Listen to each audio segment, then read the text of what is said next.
Sexta-feira, 24 de novembro, boa noite. Lançada, por outras palavras, de forma quase especulativa há alguns meses, a proposta de submeter os retrocessos do governo Temer a referendos revogatórios espalhou-se e começou a tomar corpo. 4 candidatos à presidência, Lula, Ciro Gomes, Manuela Dávila e Nildo Ouriques, a defendem.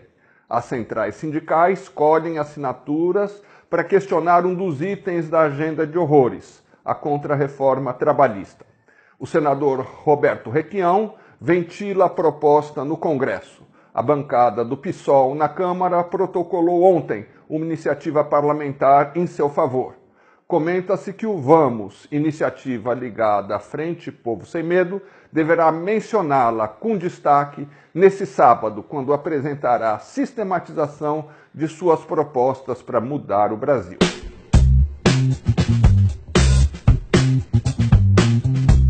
Três características explicam o avanço dos referendos e podem multiplicar seu alcance e potência nos próximos meses. Eles são um caminho concreto para reverter o desmonte dos direitos sociais e do próprio país que o governo Temer executa. Enquanto essa agenda, essa autêntica destituinte não for anulada, o Brasil continuará andando de marcha ré.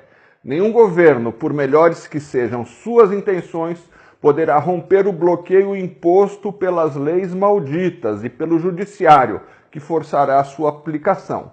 Agora, temos uma saída. Segundo, os referendos desnudam a ilegitimidade de um governo não eleito e de um Congresso Nacional suspeito, financiado pelo grande poder econômico, preocupado apenas em favorecer os interesses de uma pequena elite e em receber favores como recompensa. Além disso, ele apresenta como alternativa à população desencantada não o fim da política, mas a democracia direta, o direito da sociedade decidir sem intermediários sobre algumas questões decisivas para o seu futuro. E terceiro, eles apresentam um leque de propostas capaz de provocar o debate sobre os grandes temas nacionais nas eleições de 2018. Isso vale tanto para a presidência quanto para o legislativo.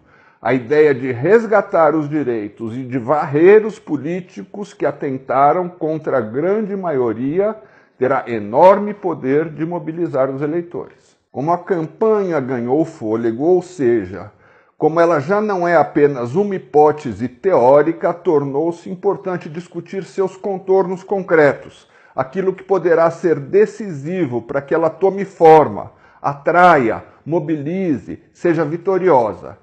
3 aspectos parecem cruciais: os temas que irão a referendo, o protagonismo da sociedade civil e o caráter não partidário da proposta, e a formação de comitês populares, para dar autonomia e capilaridade ao movimento. A agenda de retrocessos do governo é gigantesca e não é possível juridicamente anular em bloco todos os seus atos.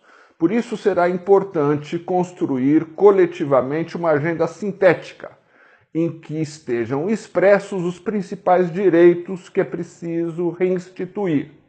Eis uma tentativa provisória, evidentemente sujeita a muito debate. Lutaremos pela revogação prioritária da Emenda Constitucional 95, que congela os gastos sociais por 20 anos, da lei que entrega o pré-sal às petroleiras internacionais, da contrarreforma trabalhista e da lei de terceirização selvagem, dos dispositivos que liberam o uso de agrotóxicos e da contrarreforma do ensino médio e da permissão de instalar bases militares estrangeiras em qualquer ponto do território nacional. Esta pauta busca reverter o avanço conservador nos principais terrenos onde ele se deu e procura restabelecer uma vasta unidade entre os movimentos sociais. Outros pontos poderão ser incluídos, se necessário. Por exemplo, a contrarreforma da Previdência e a transferência ao Congresso da atribuição de demarcar as terras indígenas e quilombolas, ou a PEC 181. Mas definir os 6 primeiros pontos, permite tirar a proposta dos referendos da condição de mera retórica e iniciar uma mobilização concreta em torno deles. A adesão de diversos candidatos presidenciais aos referendos é promissora, mas o protagonismo precisa ser dos movimentos sociais e da sociedade civil, por diversos motivos. Nenhum candidato pode prometer que convocará sozinho os referendos, pois não terá poderes para tanto, ainda que eleito. Segundo a Constituição brasileira, só o Congresso pode fazê-lo. Será preciso enorme mobilização popular, tanto para renovar o Legislativo quanto para pressioná-lo depois das eleições.